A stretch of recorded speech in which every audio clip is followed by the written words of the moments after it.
Olá, está no ar o Repórter do Futuro, um programa que é fruto da parceria entre a Alboré Projetos Especiais e a Câmara Municipal de São Paulo. Eu sou Augusto Oliveira.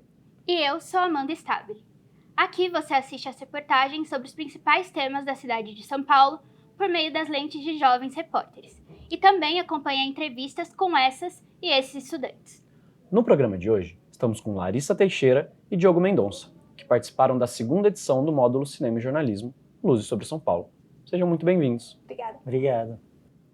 Vocês produziram a reportagem Descentraliza, que fala sobre o acesso à cultura na cidade de Tiradentes, na periferia da Zona Leste de São Paulo. Contem pra gente, por que vocês escolheram essa pauta? Bom, isso começa com a relação, nós somos 4 pessoas, né? Hoje eu e a Larissa estamos aqui representando, mas a gente tem os nossos colegas, o Rafael e a Letícia.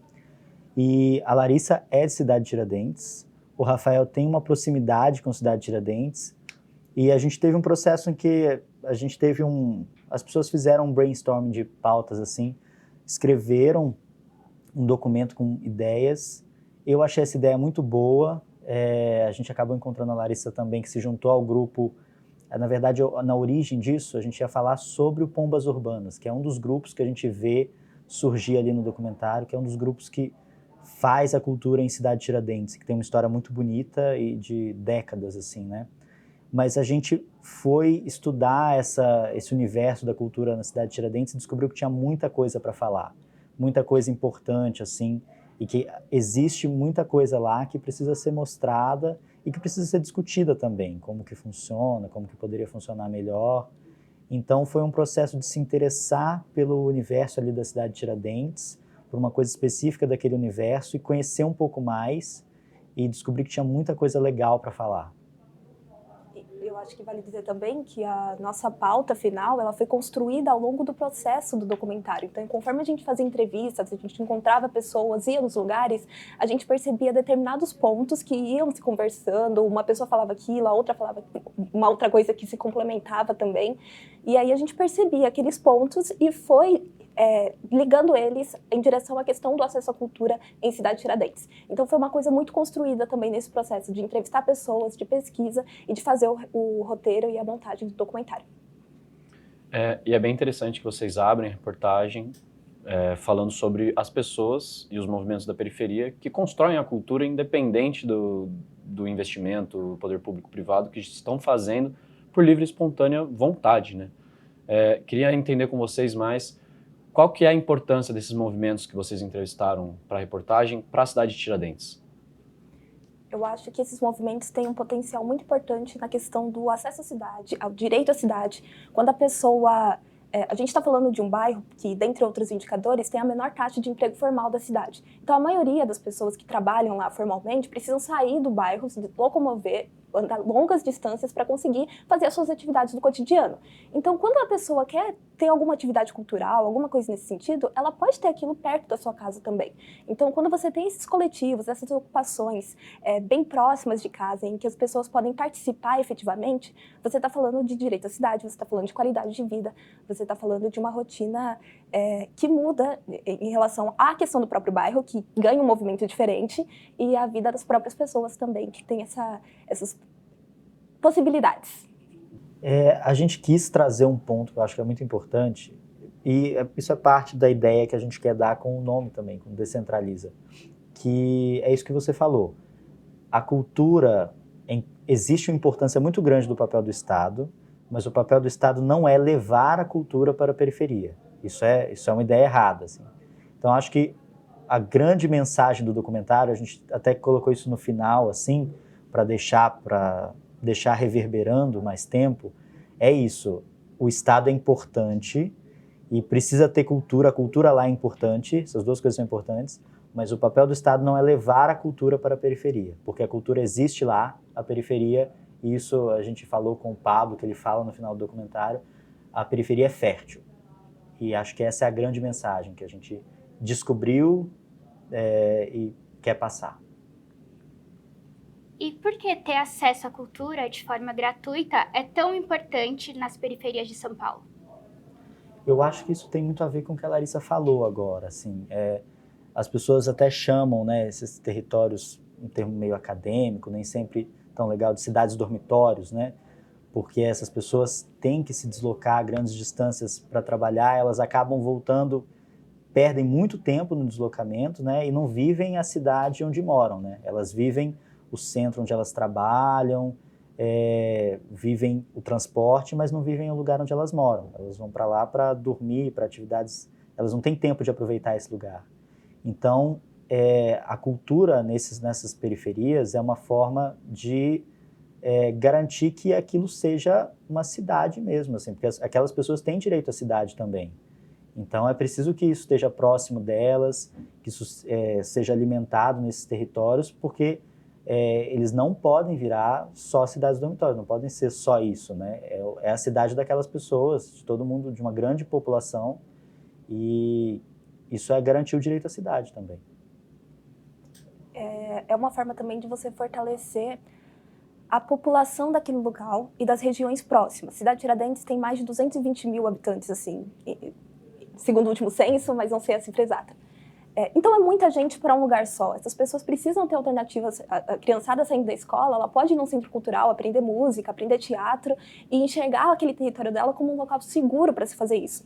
A Elaine, a vereadora que a gente entrevistou no documentário, ela fala um pouco dessa percepção que as pessoas têm sobre a periferia como um local perigoso, que é uma percepção construída.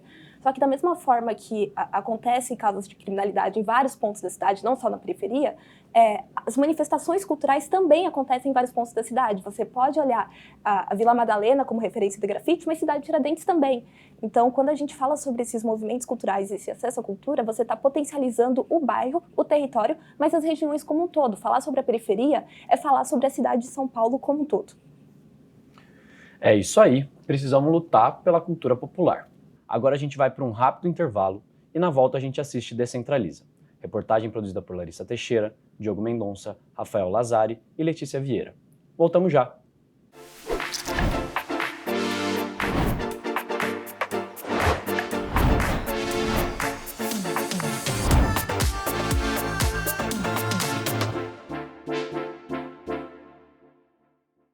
O Repórter do Futuro apresenta em cada edição uma matéria produzida por estudantes de jornalismo e conversa com eles sobre os desafios que tiveram durante a produção e apuração. Para conhecer mais do programa, você pode pegar a câmera do celular e escanear o QR Code que está passando aí na sua tela para acessar a nossa playlist no YouTube. Rede Câmara, sua conexão com a política da cidade.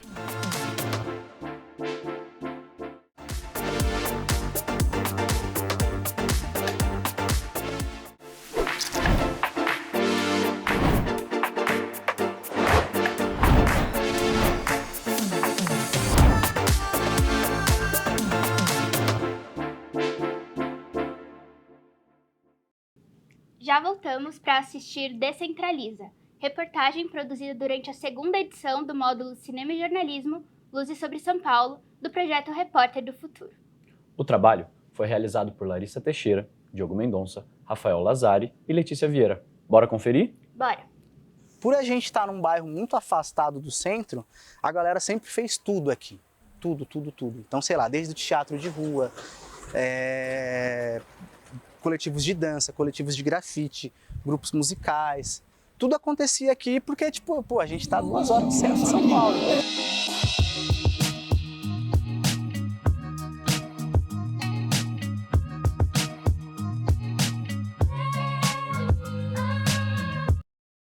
E aí, nas décadas de 80 e 90, a cidade de Tiradentes foi o bairro que mais cresceu na cidade de São Paulo, em comparação com qualquer outro bairro de todas as zonas.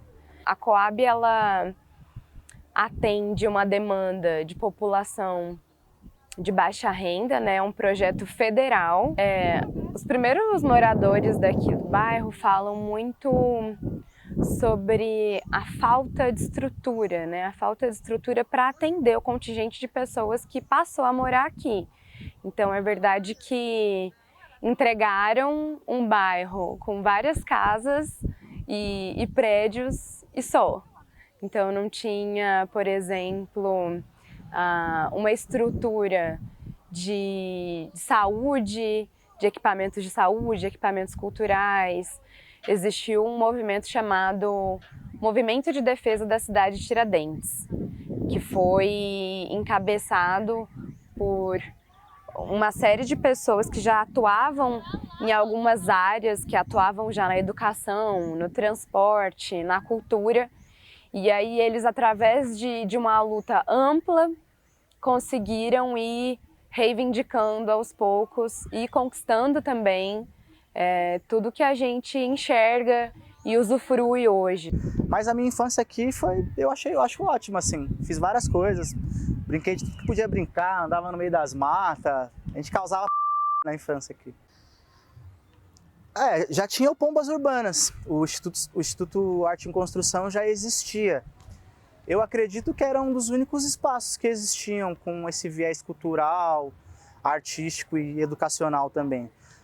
Nós chegamos em Cidade Tiradentes no ano de 2004 e em contato com a Coab, que na época desenvolvia o programa Viver Melhor, um programa de habitação, e a gente pensava, para viver melhor tem que ter teatro. Nós entramos em contato com eles, falamos do projeto e eles falaram que eles tinham um galpão no bairro Cidade Tiradentes.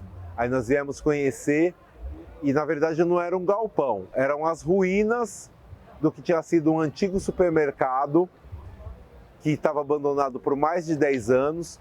Começamos assim, carregando as pedras, os entulhos que estavam aqui nesse espaço para transformar ele no que nós chamamos hoje de Centro Cultural Arte em Construção.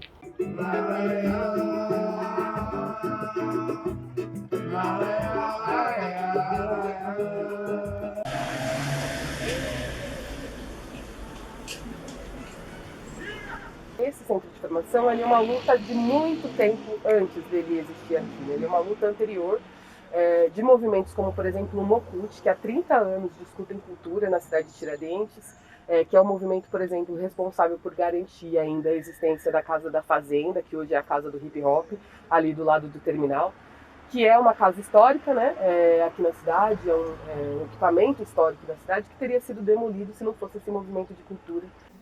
A gente precisa voltar um pouquinho na linha do tempo, né? A gente começa aqui com a fazenda, o conjunto de fazendas Cachoeira, que é de 1880, eram as fazendas escravistas. Em 2006, ele é revitalizado e passa a ser espaço cultural Casa da Fazenda, já sob o comando da subprefeitura. Em 2016, vira a Casa de Cultura Hip Hop Leste. Houve uns conflitos no movimento por ser um equipamento tombado, um equipamento histórico, e que carrega toda essa ancestralidade, todo esse histórico de um lugar que já foi de sofrimento, mas também de riqueza cultural.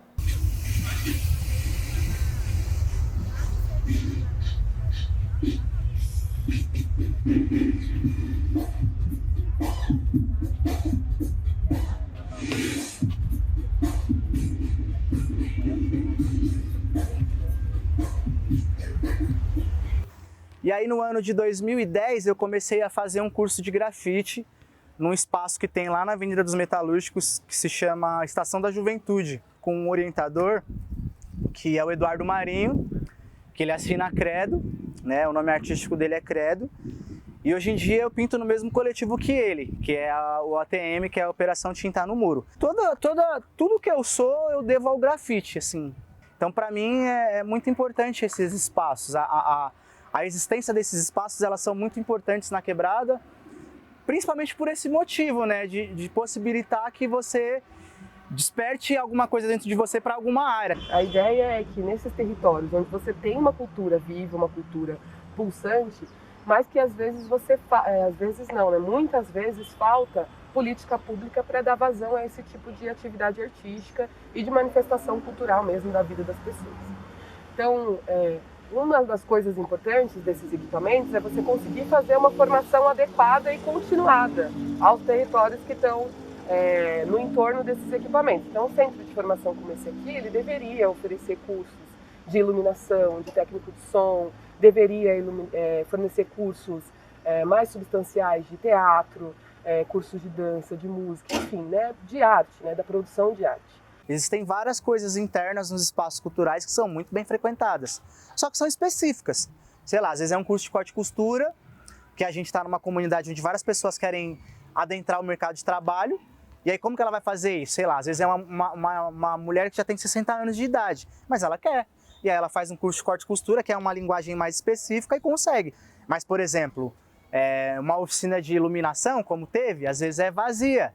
Porque não tem tantas pessoas no bairro que às vezes têm o conhecimento de que está rolando uma oficina lá. O que a prefeitura costuma fazer é dar oficinas, né, que são limitadas. Então você fica por 1, 2, 3 meses fazendo uma oficina e depois essa oficina encerra, você começa outra. Isso dá um prejuízo numa formação, né? Ela poderia ser uma complementação, né, mas elas na verdade são a regra.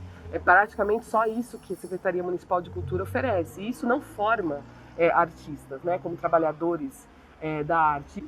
Tem uma coisa muito triste que eu vi acontecer já nesse centro de formação, que é não ter um curso de técnico de som, não ter um curso de técnico de iluminação, mas ter curso de padeiro e de manicure, o que são profissões honrosas, obviamente, mas que você não vai encontrar um curso de manicure, de padeiro, no Centro Cultural Vergueiro.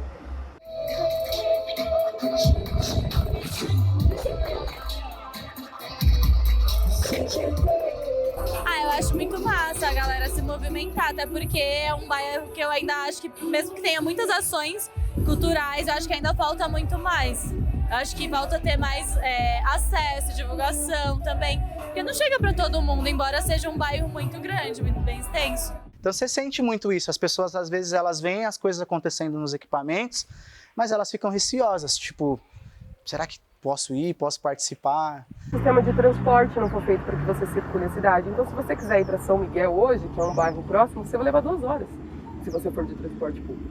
E são bairros muito próximos uns dos outros, mas o sistema de transporte não facilita com que você vá àquele território. Na verdade, o sistema de transporte não facilita que você vá a outro território dentro do seu bairro. Porque o sistema de transporte que você tem hoje te leva provavelmente até o terminal de ônibus, que é onde você vai conseguir ir para a região central da cidade. Na época em que eu fui jovem monitor cultural, no ano de 2015, a gente entrou em contato com a CET para fazer esse emplacamento de lá do Saturnino Pereira, que é meio que limite ali Guaianazes, vindo para cá pela Inácio Monteiro. Porque o céu tem, todos os céus têm. E aí, por exemplo, você vai no Centro Cultural São Paulo, também tem. Você vai no CCJ, também tem. E aí o grafite ele vai entrar nesse sentido, né, nessa ideia, no sentido de referenciar o local. Lá no grafite do mano que tem um brinco na orelha. Lá no grafite da menina que tá com a mochila nas costas. Então nós temos muitos jovens que não sabem dos equipamentos de cultura que tem no bairro. O Pombas Urbanas, por exemplo, tantos anos aqui formando muitos jovens e tal, mas tem pessoas que moram aqui do lado que não sabem que é um centro de cultura aberto à população. A gente tenta trazer as escolas muito para cá, para os jovens conhecerem os trabalhos culturais. Consegue alguma coisa, mas é incrível como ainda não temos essa capacidade de trazer a cultura para toda a população, sabe? Aqui tem Festival Internacional do Circo, que é realizado aqui no bairro. Tem o de teatro também latino-americano, que é realizado aqui no bairro. Então, aqui a cultura já é mostrada para o mundo inteiro, sabe? E a própria população às vezes não abraça isso, não sabe. Enquanto a gente não tem investimento, faça as pessoas entenderem, né, que um equipamento de cultura como esse, como manifestações culturais, elas não são apenas, são também, mas não são apenas para entreter num momento único, e sim elas fazem parte da formação das pessoas. A gente vai ter dificuldade que as pessoas entendam por que existem algum tipo de manifestação cultural que provavelmente elas não tiveram contato ainda. O público mais jovem eu entendo que é o principal desafio ainda, principalmente o público entre 14 e 24 anos, pois é um público que ficou em casa durante 2 anos, que deixou de, assim como todo mundo, né, mas que 2 anos para quem tem 14, 15 anos é tempo demais. Então, esse público deixou de viver muita coisa, de frequentar muita coisa, de se entender, de pertencer a esses locais.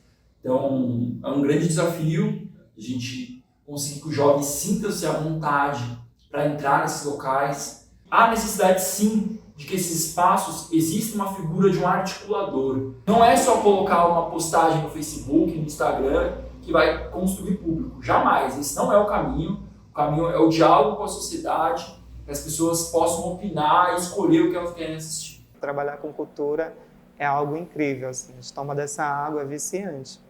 E ver o sorriso dos jovens, das crianças, dizendo muito obrigado, você realizou o meu sonho. eu não conseguiria jamais pagar pelo ingresso do Kian, do Kai Black, tantos outros que a gente trouxe aqui este ano na Casa de Cultura. Muitos desses jovens só conseguiram acessar esses artistas porque eles estavam aqui no território deles, no quintal da casa deles, né? A gente já pintava na viela e a gente estava muito nessa ideia, tipo, de centro de São Paulo é a meca do grafite, Vila Madalena, Beco do Batman, e a gente falou, não, mano, São Miguel é referência no grafite, ABC é referência no grafite, e a gente quer que a cidade de Tiradentes também seja. Então a gente criou a Viela, convidando vários coletivos, vários artistas de diversos estados do país para compor os murais. Então, para a população foi legal, porque a gente estava sempre saindo, sempre pintando, sempre recebendo artistas. O Estado precisa entrar com política pública, né? Ele precisa fornecer condições que essas pessoas façam a sua arte, exerçam a sua manifestação, de forma que elas não fiquem reféns, né, da rua, reféns da precariedade. A gente olha para as nossas cidades considerando que esses territórios só têm violência para apresentar. Então, quando você olha para a cidade e faz esse tipo de segregação, né, quando você olha para um território como esse, com tanto potencial como esse, mas quando você liga a televisão, você vê que nesse território só tem morte, só tem violência, né, quando as pessoas olham para esse território e só mostram esse tipo de coisa, como se nesse bairro só acontecesse isso, é claro que as pessoas vão ter medo de vir para esses territórios e não vão ter o hábito de vir para esses territórios, né? Essas mudanças, elas refletem muito a política do momento, né? Então, existiu, por exemplo, lá na década de 80, quando a prefeita em atividade era a Erundina, existia um circular gratuito. E assim que tomou posse o prefeito seguinte, esse foi um direito que acabou, por exemplo. Então, toda a estrutura de serviços urbanos, ela também pode ser muito volúvel, né, de acordo com a gestão do momento. Eu acho que esse é um aspecto que não dá para fugir, que na verdade coloca as pessoas sempre em movimento, para tentar garantir o que conquistou ou conquistar um pouco mais. É importante dizer que a gestão compartilhada é fundamental para que haja uma maior participação do público, porque o processo de gestão compartilhada é onde a gente consegue fazer com que o público se sinta pertencente à tomada de decisões do que vai acontecer nesses espaços. Porque muitas vezes a programação ela é decidida por uma pessoa que nunca nem pisou naquele local, ou quando só pisou, só foi para conhecer mesmo, que não dialoga, não sabe, inclusive, os grupos que são atuantes, que são fortes das quebradas, e também não entende as demandas que tem e as potencialidades que tem em cada quebrada.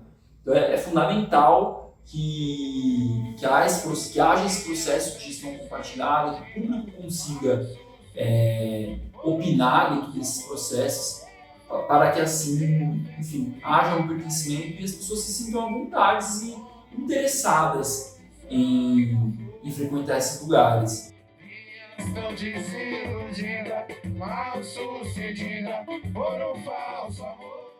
Levar a cultura para a periferia, que é uma coisa horrorosa. A periferia ela é fértil, ela só precisa de acesso e principalmente de oportunidade.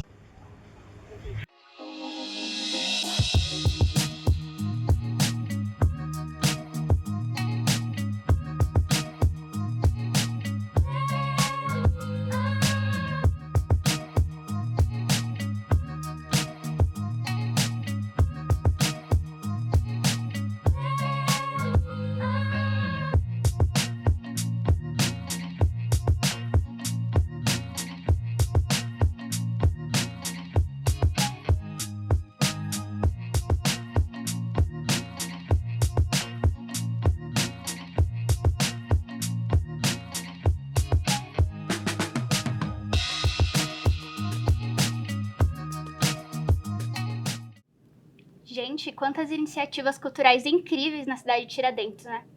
Incrível mesmo. Eu mesmo não conhecia várias delas e agora tenho mais vontade ainda de poder colar lá para conhecer melhor. A gente vai... Obrigado. A gente vai para um rápido intervalo agora, vai lá, pega um copo d'água e na volta a gente conversa um pouco mais com vocês para saber sobre o trabalho.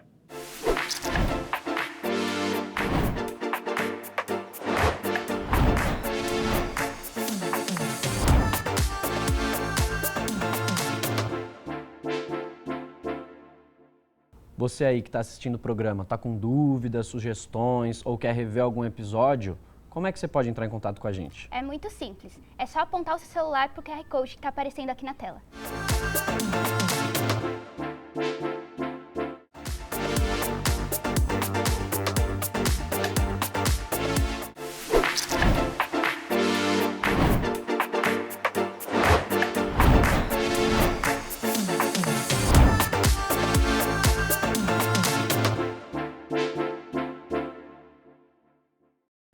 O Repórter do Futuro está de volta, conversando com Larissa Teixeira e Diogo Mendonça, estudantes da segunda edição do módulo Cinema e Jornalismo, Luzes sobre São Paulo. Bom, a gente viu aí na reportagem o quanto ressignificar é importante dentro das periferias, mas não só lá, mas na cultura como um todo, né? A gente viu que os movimentos fazem isso de uma maneira histórica, né? Então, desde o galpão dos Pombas Urbanas, né? Isso. Que pegaram o galpão e ressignificaram totalmente, até o beco dos grafites, que eu honestamente achei incrível. Eu queria entender a opinião de vocês, assim, qual que é o papel da cultura na ressignificação da cidade? A gente vê vários exemplos legais, assim, que acho que ajudam a gente a pensar nisso. Tem uma coisa que é falada durante o documentário e que a gente percebeu, eu lembro que isso foi uma coisa que foi comentada entre a gente na primeira vez que pelo menos, eu e Letícia não conhecíamos Cidade Tiradentes, e a gente esteve lá quando a gente esteve pela primeira vez, já na pré-produção do documentário, a gente reparou que quando você chegava perto de um espaço de cultura, e a Larissa ia guiando a gente via assim grafites, via arte, principalmente grafite, essa forma específica assim, meio que demarcando esse espaço, sabe? E aí a gente foi ouvir isso do pessoal lá também, que o grafite exerce esse papel de fato, e foi começar a perceber outros sinais, assim. Então, você chega perto desses lugares e são lugares que te acolhem, são espaços que acolhem, assim, que você se sente bem-vindo na maioria deles. E isso é uma questão também, que nos espaços que são mais populares, que fazem mais sucesso, é onde você se sente mais bem-vindo, que é uma questão que também é tratada lá. Então, como que um espaço faz para ser mais frequentado, tal? O que esse espaço, o que está faltando, a divulgação? Às vezes é uma questão de como que você faz as pessoas serem bem-vindas, né? Elas gostarem daquele lugar e estarem bem, assim, né? Naquele lugar. E os espaços de cultura fazem isso e a presença deles faz isso com a região, assim. Então, é uma região melhor de se estar, assim, para aquelas pessoas e para outras pessoas também. Isso torna a região toda muito mais legal. E aí, em outros níveis, você falou também da ressignificação histórica. Então, na Casa de Cultura Hip Hop Leste, a gente vê o pessoal falando que existe, isso é uma questão, assim, pesquisada historicamente, que era uma fazenda, lá era uma casa de fazenda, então possivelmente está ligado a algum passado escravista, e existe essa relação negativa, histórica, e esse espaço está sendo ressignificado com a arte da periferia, uma casa de cultura hip hop. Então, é uma forma de deixar a cidade mais acolhedora, melhor de se viver e de transformar memórias, assim, coisas pesadas e ruins, ressignificar isso a partir do que é feito no presente rumo a coisas melhores. Eu acho que é muito legal pensar dessa forma. Eu concordo bastante. Tem tudo a ver com essa questão que o Diogo falou sobre o acolhimento que você recebe nesses espaços. E se a gente for parar para pensar, a cidade de Tiradentes é um bairro relativamente recente na história de São Paulo. Acabou de completar 39 anos. Então, muitas coisas são novas. Você, como morador, se sente mais confortável de estar num espaço completamente grafitado, com oficinas de teatro, de circo, ou num local que foi incendiado, como foi o caso do galpão que o pessoal do Instituto Pombas Urbanas ocupou lá em 2004, e que estava incendiado, não era utilizado para nada, estava sujo e tudo mais. Enfim, você torna o bairro muito mais... você faz com que as pessoas possam participar do seu próprio bairro, você torna aquilo mais possível para elas, mais próximo da casa delas. E isso faz toda a diferença, principalmente numa periferia que tem tantas demandas presentes. Uma outra questão que vocês pautam no documentário é a importância dos espaços de cultura oferecerem uma formação continuada e adequada ao território onde está instalado. Podem falar um pouquinho mais sobre isso pra gente? Eu acho que a gente percebe essa questão na fala do Marcos, o primeiro entrevistado que aparece no documentário, que ele começou a ter contato com grafite, com o movimento hip hop, justamente no espaço cultural de Cidade Tiradentes. Então ele não apenas aprendeu aquela linguagem artística, teve contato com ela, mas também fez aquilo a sua profissão. E isso é muito significativo, como eu já mencionei, num bairro que você tem uma taxa de emprego formal baixíssima, que a questão de trabalho é muito importante. Você ter formação continuada na cultura significa perspectiva de carreira. Então, ter esse acesso perto de casa, saber disso muito jovem, faz toda a diferença nas escolhas que você pode fazer na sua vida. Então, você abre o leque de perspectivas e possibilidades.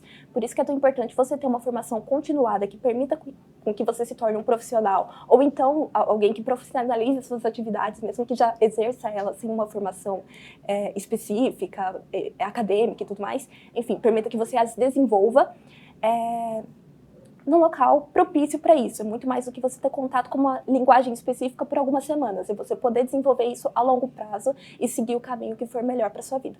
Gente, o papo tá ótimo, mas o nosso tempo acabou. Muito obrigada pela presença de vocês aqui hoje. A gente que agradece. Muito obrigado, gente. E muito obrigado a você também que nos acompanhou até aqui. Nas próximas edições do Repórter do Futuro, a gente vai conferir outras reportagens produzidas por jovens repórteres durante os cursos do Oboré. Não esqueça de se inscrever no canal da Câmara no YouTube. O QR Code está aparecendo aqui na tela. E também de acompanhar as redes da Oboré e do projeto Repórter do Futuro. Rede Câmara São Paulo, sua conexão com a política da cidade.